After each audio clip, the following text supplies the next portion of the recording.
বর্তমান বিশ্ব সভ্যতায় সর্ববৃহৎ প্রতিষ্ঠিত তিনটি প্রতিষ্ঠান হল রাষ্ট্র, পুরুষতন্ত্র এবং ধর্ম। একটি রাষ্ট্রের উদ্ভবের অনেকগুলি প্রেক্ষাপট থাকে, একটি নির্দিষ্ট প্রেক্ষাপট থাকে। সেই প্রেক্ষাপটের সূত্র ধরে ধরে রাষ্ট্র ক্রমান্বয়ে আবির্ভূত হওয়ার পথে এগিয়ে যায়। একটি রাষ্ট্র উদ্ভবের পরবর্তীকালে প্রথম কাজ হয় সে রাষ্ট্রের সংবিধান প্রণয়ন করা। সংবিধান প্রণয়নের সবচেয়ে প্রজ্ঞাময় অংশটি হল এর মূলনীতি স্থির করা। বস্তুত যে কোনো সংবিধানের মূলনীতি স্থিরকরণ একটি জ্ঞানগত পরিক্রমা। এই মূলনীতিসমূহ স্থিরকরণে সংবিধান প্রণেতাগণকে অনেকগুলি উপাদানের দিকে লক্ষ্য রাখতে হয়, যেমন স্বাধীনতা যুদ্ধের পটভূমি, রাষ্ট্রের উৎপাদন ব্যবস্থা, ঐতিহাসিক প্রেক্ষাপট,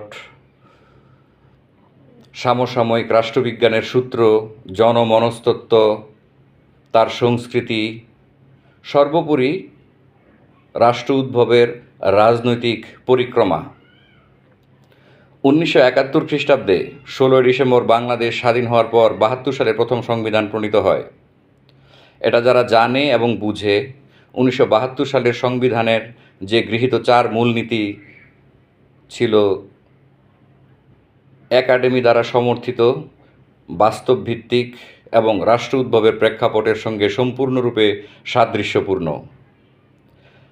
সেই উপাদানগুলো হলো ধর্মনিরপেক্ষতা বা সেকুলারিজম, এটাকে অনেকে ইহজাগতিকতাও বলে থাকে, জাতীয়তাবাদ, গণতন্ত্র, সমাজতন্ত্র।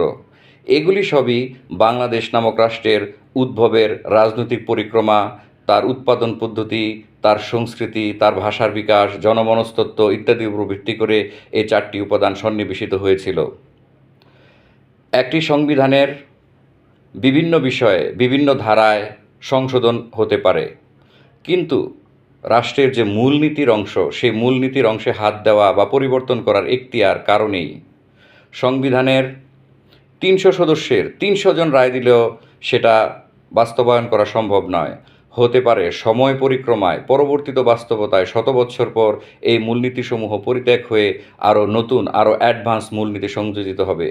কিন্তু বর্তমান সময় বাস্তবতায় বাংলাদেশের সংবিধানে গৃহীত 4 মূলনীতিতে পরিবর্তন আনা মানে হলো সামগ্রিক বাংলাদেশের চেতনাগত, আদর্শগত, আইডিওলজিক্যাল অবস্থাটাকে অস্বীকার করে ফেলা, যা মুক্তিযুদ্ধের চেতনায় অর্জিত, আবির্ভূত, উদ্ভূত বাংলাদেশের প্রতি একটি বড় মাপের বিপরীতমুখী চ্যালেঞ্জ। সাম্প্রতিক সময়ে সংবিধান সংশোধনের যে উদ্যোগ হাতে নেওয়া হয়েছে, সেই উদ্যোগকারীগণের প্রতি আমার মিনতি, সংবিধানে গৃহীত 4 মূলনীতিগুলো পরিবর্তন না করার,